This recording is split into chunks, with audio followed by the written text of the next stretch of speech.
everybody, welcome back to my channel Lucid. So in this video we'll be learning about the moon. Now first of all I would like to thank you all for watching this video. Please like, subscribe and share. So let's move far away from our earth to enjoy the moon and our space.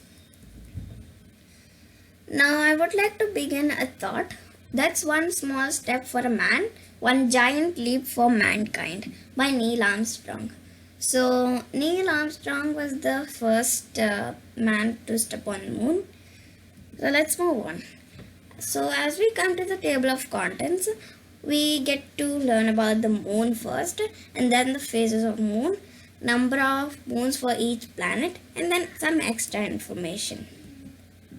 So moon. So what is moon? We all know satellites are there. So there are natural satellites. So natural satellites are heavenly bodies that revolve around the planet. These are called moons. So we all know satellites are made on Earth and then sent into space, but natural satellites are not like that. So you must have seen my previous videos. So in those I have explained that moon is a piece of Earth. So if you don't remember it, please watch my previous videos. So if we come back here, natural satellites are heavenly bodies that revolve around the planet. So they go round and round around the planet. So these are called moons. Let's learn about our moon. The moon does not have an atmosphere and its surface is full of craters and mountains. So craters are big holes. One crater is the size of a football ground maybe. So and then we have small mountains, and then the temperature during daytime is as high as 100 degrees Celsius.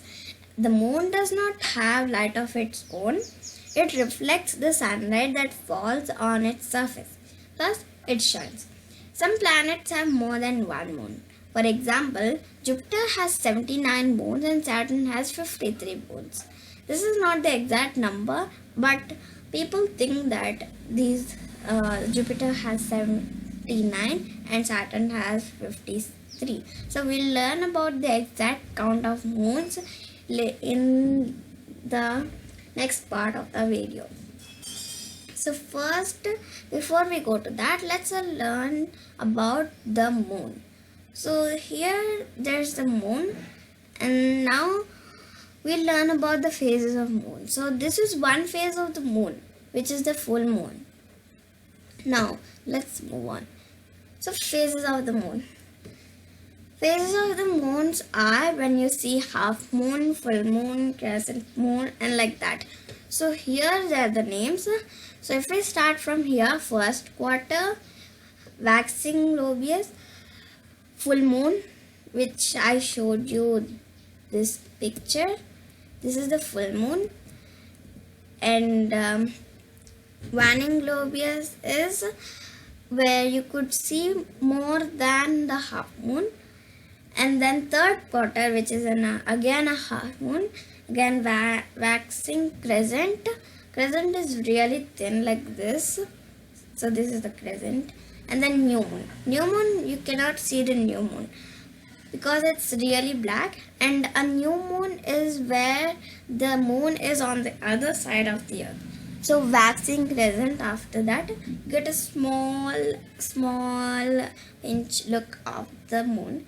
And then you get again the first quarter, and this goes revolving around this earth. So in simple picture, there is a line of the phases of moon. First you get full moon, and then you get the waxing globulus, and then half moon, and then the crescent, and then no moon. So this repeats all the time. Now, number of moons a planet has. So how many moons are there in the solar system? So Mercury has no moons. Venus also has no moons. Earth has one moon. Mars has 2 moons. Jupiter has 69 moons. and Saturn has 62, Uranus has 27, Neptune has 14. So total 75. So this is the exact count. And if we also count the dwarf planets, Pluto has 5, Makemake has 1, Sirius has 0, and Haumea has 2, Eris has 1. So total 9. So total moons orbiting the dwarf planets and the planets in our solar system are 184 moons. So that's a really large amount. So extra information. First, we'll be learning about this. 528 million was the worldwide audience for Apollo 11's moon landing. So we all know Apollo 11, which was the first successful rocket to the moon. In the Apollo 11, we all know Neil Armstrong was the first man. So let me tell you a bit about Neil Armstrong. Neil Alden Armstrong was the first human to step on the moon. He went with Michael Collins, Edwin E.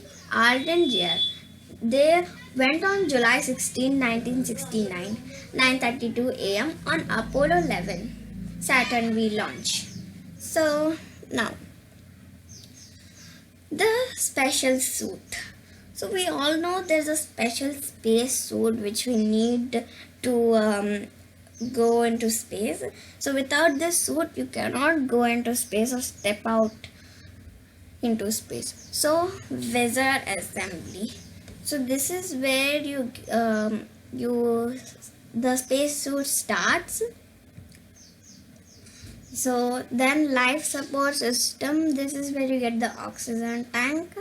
And then remote control unit is there. This is where you could adjust your oxygen levels and all. And then Hasselblad camera. This is the camera. So you all know when an astronaut is going for a walk, he takes everything as pictures and videos. So that camera is there.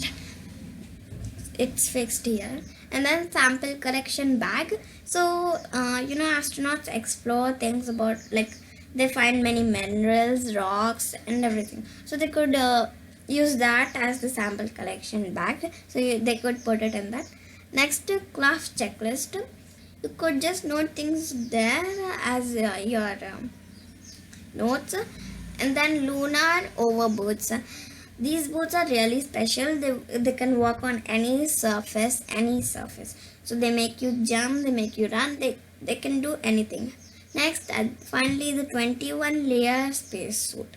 So this is not simply a cloth, but it has 21 layers, which is really heavy. So it's really heavy, but you don't feel that weight in you. So it's really special. Next, Saturn V rocket. As I told you, Apollo 11 went on Saturn V launch. So this is the Saturn V launch. So first, let's us learn about the parts of it. So here's the Apollo 11 rocket. So here it is situated. The lunar module, the third stage, second stage, and first stage. So now 363 feet is the height of the Saturn V rocket. Okay, and then 466 million pounds is the fuel used by the first stage of rocket. So this is the first stage. So this one. And then 648 million pounds is the Saturn V rocket launch weight. That's a really lot. Now, as we come to the end of the video, I would like to tell some facts about the moon. Moon's gravity. The moon's gravity is about 1/6 the one here. Next, the distance from Earth to Moon is 3,84,400 kilometers. That's a lot. And then 27.3 days time it takes to complete one full orbit around the Earth. Next, 17,64,401 kilometers is the total distance traveled by Apollo 11. Next, 1022 kilometers is the moon's average orbital speed. So with this we come to the end of the video. Now I would like to thank you all for watching this video. Please like, subscribe and share, and don't forget to comment me. Thank you, and meet you in the next video. Until then, bye.